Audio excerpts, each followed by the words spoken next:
Archewell new report leaked steel proof about steel sandal made Meghan and Harry facing worse than ever. Meghan Markle and Prince Harry's non-profit organisation Archewell is raising awareness about the concerning impact the pandemic has had on women as many return to the workplace. Archewell, which was founded in 2020 by the Duke and Duchess of Sussex, released a statement on Tuesday citing a report from National Women's Law Centre, NWLC, which has investigated the impact the COVID pandemic has had on women and mothers. The report revealed sobering statistics stating men have returned to pre-pandemic labour force size, whereas 1.1 million fewer women are in the labour force today than in February 2020. Women have shouldered most of the new unpaid caregiving demands caused by COVID, and more than two-thirds of the net jobs lost since the pandemic began are women's jobs, the report also found. Among parents who lost or quit a job during the pandemic, only 41% of mothers have gotten a new occupation, compared to 78% of fathers.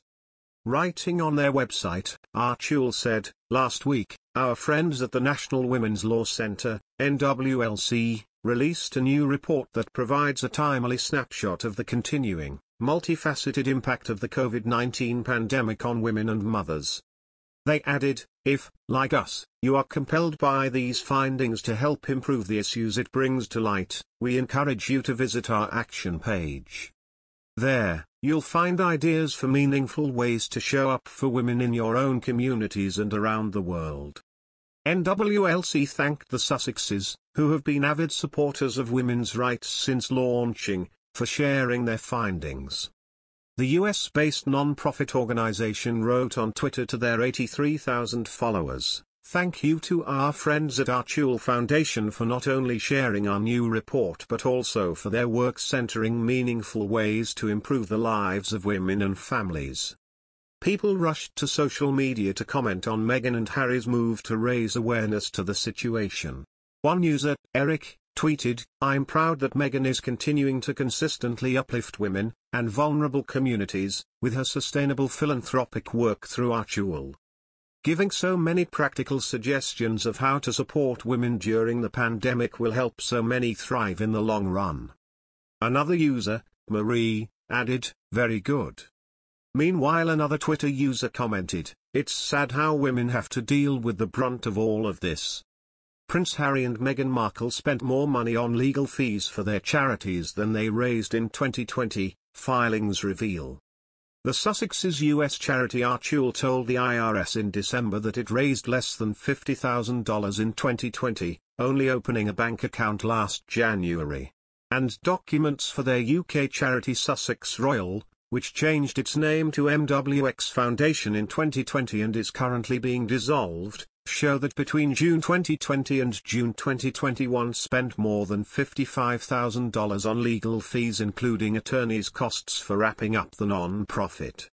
Meghan and Harry's charities have been mired in controversy since their launch, revealing family divisions, and were hit with a UK watchdog investigation and criticism over their use of opaque and secretive Delaware corporations. UK Companies House filings show the defunct British charity had more than $380,000 in its accounts in 2020, and spent at least $55,600 on attorneys, including about $35,000 to Harbottle and Lewis and $20,600 to an unidentified law firm. The Sussexes' American charity Archewell was set up in April 2020, but did not open its bank account until January 2021, their lawyers say. Archewell received its first deposit the following month, according to the foundation's filings. Charities are required to file a public Form 990 with the IRS each year, which details their finances. Most charities that receive less than $50,000 are only required to file a postcard with some very limited information. This month, Harry and Meghan's charity told the IRS its gross receipts for 2020 were less than $50,000. 2020 were less than